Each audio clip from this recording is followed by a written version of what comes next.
Operation থিয়েটারে বানির মেয়েকে মৌলি মারতে গেলে এবার ধরা পড়ে গেল বানির হাতে। হ্যাঁ বন্ধুরা, এমনটা হতে চলেছে আজকের পর্বে। বিস্তারিত জানতে ভিডিওটিতে লাইক দিয়ে চ্যানেলটিকে সাবস্ক্রাইব করে পুরো ভিডিওটি তোমরা দেখতে থাকো। গল্পের শুরুতে আমরা দেখতে পারবো ডাক্তারবাবু অনিরুদ্ধকে বলতে লাগলো একটা ইমিডিয়েটলি ইনজেকশন দিতে হবে যার দাম ৳৫,০০,০০০। তখনই অনুরুদ্র অবাক হয়ে যায় এত টাকা শুনে। এইদিকে বিদ্যুৎ লুকিয়ে সমস্ত কথাগুলি শুনতে থাকে। বানি তখন বলতে লাগলো, "এত টাকা আমি কোথা থেকে জোগাড় করব? সবটা হয়েছে আমার জন্য। মিস্টার চ্যাটার্জি আমার আ দেনা শোধ করতে গিয়ে কত টাকা দিয়েছেন। এই টাকাগুলি যদি থাকতো এখন তো আমার মাম্মাম সুস্থ হয়ে যেত। আমি অপায়। আমার জন্য সবকিছু হয়েছে। আর সবকিছু হয়েছে ওই লোকটার জন্য। ওই লোকটাকে আমি ছাড়বো না।" তখন বিদ্যুৎ মনে, মনে বলতে লাগলো, বানি এমন দিনেও আমাকে কথা শুনিয়ে যাচ্ছে? হে ঠাকুর, তুমি আমার মেয়েটাকে সুস্থ করে দাও। আমার মাম্মামকে সুস্থ করে দাও। কি থেকে কি হয়ে গেল? এইদিকে অনিরুদ্ধের সৎ মা হাসপাতালের কেবিনে চলে আসে। আর সেখানে এসে বলতে লাগলো, "আমি না যে তানিয়ার যে চিকিৎসার যে টাকাটা লাগবে সে টাকাটা নিয়ে এসেছি।" তখনই নার্স বলতে লাগলো, "আপনি কে? আপনাকে তো চিনলাম না।" তখন বলতে লাগলো, "আমাকে চেনার কোনো প্রয়োজন নেই। বলবেন দূরসম্পর্কের এক আত্মীয় এসেছে আর টাকাটা দিয়ে গেছে।" আর তখনই নার্স সাথে এসে বলতে লাগলো, "টাকা জমা পড়ে গেছে। আপনারা অপারেশনের ব্যবস্থা করুন।" তখন অনিরুদ্ধ বলতে লাগলো, "কে টাকা দিয়েছে?" বানিও তখন বলতে লাগলো, "কে টাকা দিয়েছে?" বানি তখন বলতে লাগলো, "আমাকে এক্ষুনি দেখতে হবে।" এই বলে বানি সাথে সেখানে চলে যায়। অন্যদিকে ডাক্তারবাবুরা তখন বলতে লাগলো, "ঠিক আছে, যেহেতু আমরা টাকাটা পেয়ে গেছি তাহলে আমরা তানিয়ার অপারেশনের ব্যবস্থাটা শুরু করে দিই।" এদিকে বানি পিছন এসে দেখতে পায় একজন মহিলা গাড়িতে উঠে পড়ছে। আর তখনই বলতে লাগলো, "দাঁড়ান আপনি।" আর তখনই দাঁড়িয়ে পড়ে কাবেরী।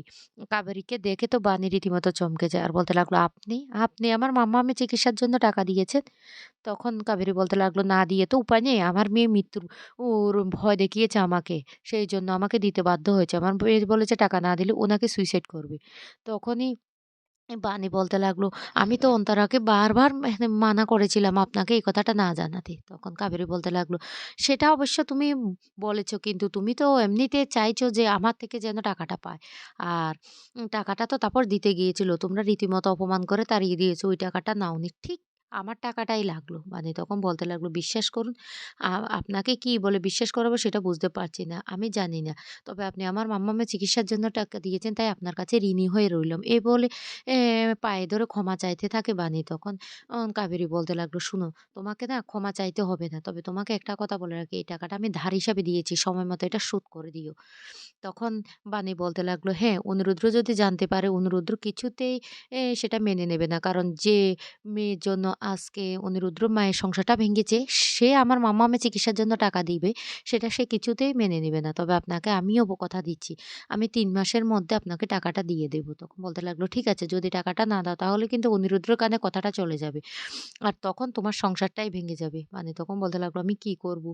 আমার সন্তানকে বাঁচাতে কি আমার স্বামীর সাথে আমার সম্পর্কটা শেষ হয়ে যাবে? আমার সংসারটা নষ্ট হয়ে যাবে?" এইদিকে সেই ইনজেকশনটা নিয়ে অনিরুদ্ধ ছুটে আসে ডাক্তারের কাছে আর বলতে লাগলো, "ডাক্তারবাবু আমি ইনজেকশনটা নিয়ে এসেছি।" ডাক্তারবাবু তখন বলতে লাগলো, ঠিক আছে। আপনি ই এখানে অপেক্ষা করুন, আমরা গিয়ে দেখছি।" এদিকে ঈশানীও ছুটতে চলে আসে আর ব্যাগের মধ্যে অনেকগুলি টাকা নিয়ে আসে। আর ঈশানী এসে বলতে লাগলো, "কি ব্যাপার সাথী? তানিয়ার নাকি অপারেশন শুরু হয়ে গেছে। কে নাকি টাকা দিয়ে দিয়েছে। আমাকে নকুল ফোন করে সবটা জানিয়েছে। তবে আমি তো টাকা নিয়ে এসেছি, বিশ্বাস করো।" তখন একথা বলতে সাথী বলতে লাগলো, "ও তাহলে তুমি টাকাটা দাওনি? ভালোই হয়েছে। ভগবান যা করে ভালোর জন্যই করে। ওই রায়বাড়িতে না আমার না আর ঋণ থাকার দরকার নেই।" তখন ঈশানীর মনটা খুব খারাপ হয়ে যায় এই সাথীর এই কথাটা শুনে। আর সেই মুহূর্তে নকুলের স্ত্রী সবাই চলে আসে হাসপাতালে। নকুল এসে বলতে লাগলো, "কি ব্যাপার? ঈশানী তুমি টাকাটা দাওনি?" ঈশানী তখন বলতে লাগলো, "না, আমি তো টাকা দিইনি।" তখন অনিরুদ্ধ বলতে লাগলো, "আমরা বুঝতে পারছি না কে একজন এসে নাকি টাকাটা দিয়ে গেছে।" তখন এই কথাটা বলার সাথে নকুল বলতে লাগলো, "তাপস নয় তো?" অনিরুদ্ধ তখন বলতে লাগলো, "প্রশ্নই ওঠে না। কারণ উনাকে আমি যথেষ্ট অপমান করে বাড়ি থেকে বের করে দিয়েছি। উনি টাকা দেবেন না।" এদিকে বানি তখন সেখানে চলে আসে। বানি তখন বলতে লাগলো, "একবার যদি উনি মিস্টার চ্যাটার্জি জানতে পারে যে তার সৎ মাই টাকাটা দিয়েছে তাহলে উনি তো আমাকে ভুল বুঝবেন। আমি কি করব?" অনিরুদ্ধ তখন বলতে লাগলো, "বানি, "বানি দেখতে পেয়েছো কে টাকাটা দিয়েছে?" বানি তখন বলতে লাগলো, "না, না আমি দেখতে পাইনি কে টাকাটা দিয়েছে। তবে টাকাটা জমা পড়েছি।"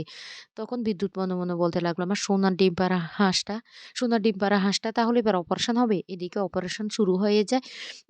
সেই তানিয়ার। আর বাইরে সবাই অপেক্ষা করতে থাকে। বানি তখন খুব কান্নাকাটি করতে থাকে তানিয়ার জন্য। আর বলতে লাগলো, "আমার মামামকে সুস্থ করে দাও, সুস্থ করে দাও।" এদিকে ঈশানী ওকে খুব কান্না করতে থাকে নাতনির জন্য।